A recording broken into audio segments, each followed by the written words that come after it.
My name is Giovanna, and here we are in our podcast, De Proenças. Today, we're going to talk about wealth creation and the insights of Naval Ravikant. So, without further ado, let's just start discussing this concept of leverage. So, can you give a quick overview of who Naval is and why his ideas have gained such traction? I think Naval is kind of famous on YouTube, so you can look him up. But just to give him a brief introduction, he was a son of immigrants, and he read a lot, became worked through Silicon Valley, and basically became an investor. And today he's famous to be like a thinker of life. We can put it this way, and business. And in today's podcast, we're going to talk about one of the main themes in his thoughts, which is leverage, which I love because I think it's a mental model that everyone should have when they're deciding where to put their energy, time, and investments, even of money in their career. So we're going to talk about the different kinds of leverage you can have: old leverage, new leverage, permissionless leverage. And yeah, hope you get some value from that discussion. Great. So let's start understanding the four types of leverage that Naval outlines, which are labor, capital, code, and media. So could you walk us through each of those types of leverage briefly and explain how they serve as tools for building wealth? Yeah, so I think the first two, let's split into two parts. The first one are all kinds of leverage. So he talks about capital and labor. So capital is what it sounds is money. With money, money is water. It's very flowy. You can distribute very easily across the world. So let's think we're from Brazil. Let's think of Ford. Ford invested his money in Brazil 100 years ago, in Europe, in Africa. So with money, you can multiply yourself very easily. Not only multiply yourself, but you can also hire other people, which is the second kind of leverage. So we all have limited time in our lives. With money and labor, you can quickly distribute how you think. So think of a CEO. If he was working for himself, he needed an idea, then he needed to implement that idea, sell that idea. With other people, it's much easier. You have an idea, you send to other people, that people execute the idea. So, and you get the benefits of that idea easier because you have people working for you. The issue is that people are hard to work with, right? So think about capital is better than labor because capital you don't need to deal with people. Uh, Labor is hard. So when you hire other people, you do get the benefits of their time, but you get the problems that The people bring headaches. with them, the headaches. Also, both capital and labor are, to a certain extent, you need permission. It's not easy to have upfront capital or labor. You need to either have someone give it to you, or you need uh, to acquire that money through a long time. So the problem with old leverage is that it's a lot of headache and it's hard to acquire. You need permission. So that's why he recommends the new kind of leverage, which we'll talk soon. Yeah. Well, let's continue talking about labor, where Naval suggests that is the oldest form, like you just mentioned. So, how do you see the role of labor evolving, especially with the rise of automation and remote work? Yeah, so before, I think today I would argue it's easier to leverage labor because before you're limited to geographically, you just had the labor pool of people you knew and people around you. So today you can hire people across the world. Uh, so on two ways it's better. One way, you have more opportunities to sell your labor, and you can hire people from other countries, geographically speaking. So it is it has gotten better and easier as a way of leverage, but it's still, you still have headaches, even with people remotely, even with yourself. So one guy I really like reading, Scott H. Young, he talks about how when you work for other people, you are only accountable to one person. So when you have, when the person doesn't like you, it's over. Whereas if you have clients, multiple clients, one person doesn't like you, it's okay, you lose some money, but you have distributed how value is judged. So labor is not ideal, to summarize. Yeah.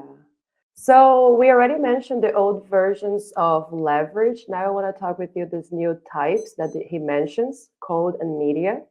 Neville describes that code as a form of leverage that allows you to scale, right? So what do you think about scalability changing the playing field of entrepreneurs and small business? How code can help people to start new business or improve what they already have?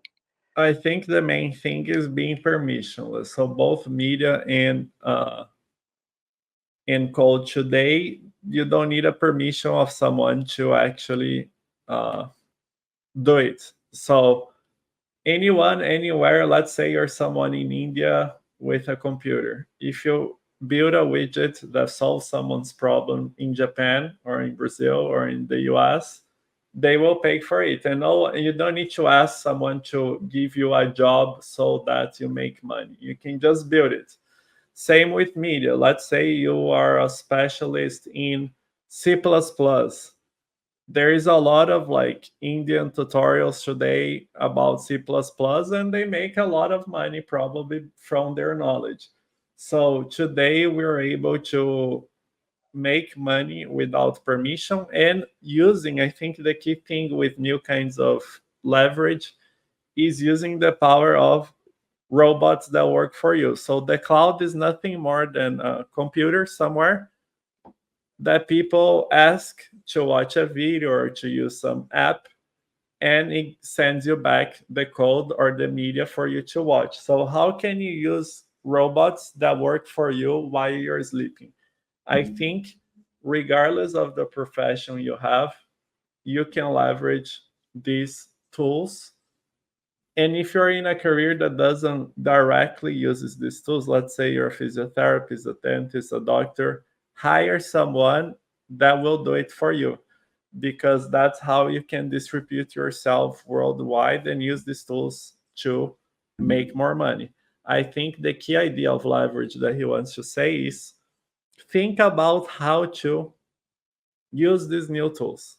Don't stay stuck in capital and labor. I think a lot of people are still stuck in, I need to hire people, I need to blah, blah, blah.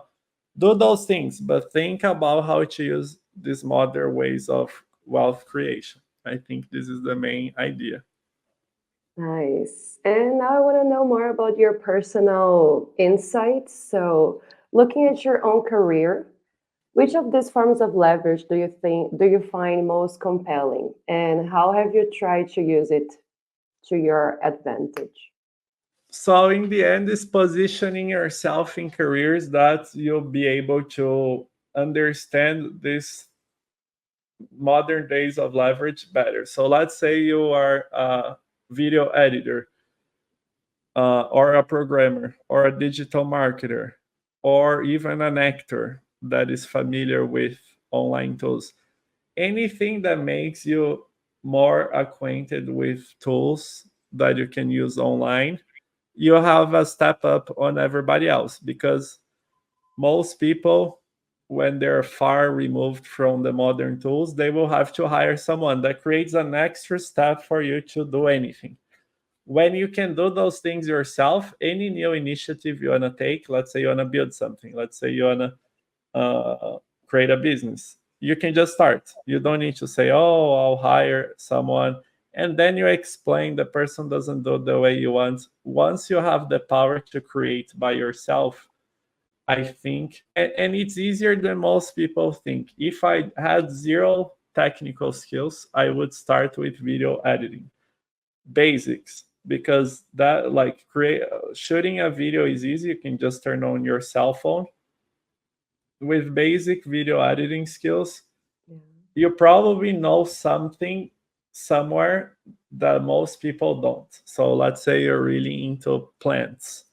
You probably know a little bit more than the average person on how to take care of plants, and someone will get value from you sharing your ideas on plants. So I think people maybe don't get started because they think they need some sort of stamp of approval, but this is a really old way of thinking. I think when you started teaching programming, for example, I think probably there was some hesitation, like, oh, I'm not like a senior engineer, blah blah blah. But it doesn't matter. Like, what matters is you have some value to give to other people.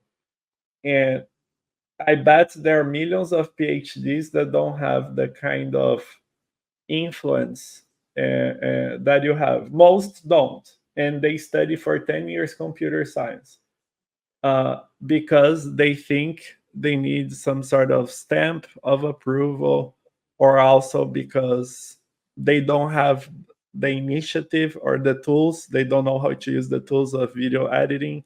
I think personality too, like having a certain personality type where you're not afraid of criticism. So I think all those things together, like just doing something online, getting started, you'll learn a lot along the way. So that's what I would say. Right. And as we wrap up, how do you think Neville's idea on leverage will continue to influence future generations of entrepreneurs and wealth creators? So thinking about the future, I think we live in a world where things will keep on changing faster and faster, but we need to understand the underlying principle. Will the internet disappear? No.